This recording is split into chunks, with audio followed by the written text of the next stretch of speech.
Right. Okay. So, in terms of what your packaging is, etc., you've got to think about where it's actually going to go.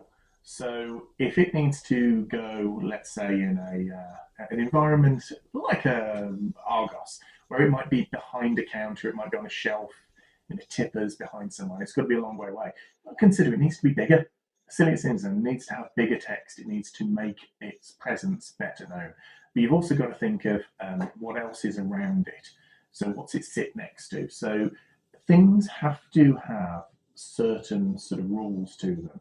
If you're selling something that's destined for children, bright colours, fantastic sort of rounded fonts, vibrancy, these are all good things because they will attract the eye of the people who are doing it. Similarly, if you're doing something that is high fashion and it's beauty products and things like that, you have to go for a much more subtle, much more dour in a weird way look of it. So you have to think, does it fit in with your competition?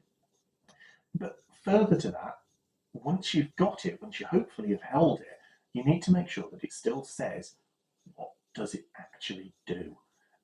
That might be obvious for a sauce. You put it on your chips. But it might not always be obvious if you're doing some tarring products, let's say, and you've got to explain why this is good and what it actually achieves, what problems it solves. And on some products, you also might need to make sure you make it very clear how to use it. If you've got some car shampoo, are you meant to use it diluted? Is it meant to be put on there direct? You need to make sure that it's going on there. And we always make a big deal about it because when you're setting up your pack, you might sort of say, this works great because our pack that we're doing today is really tall. That's great. But at some point, you're going to have to bring out a new range that might need to be wide. So you need to make sure you've got some versatility in how it works so that you can adapt to different bottles, different things. And a couple of the last ones is your price point affects hugely what it should actually be sold in. So a very thin plastic bottle is wonderful for something that's commodity like a sauce.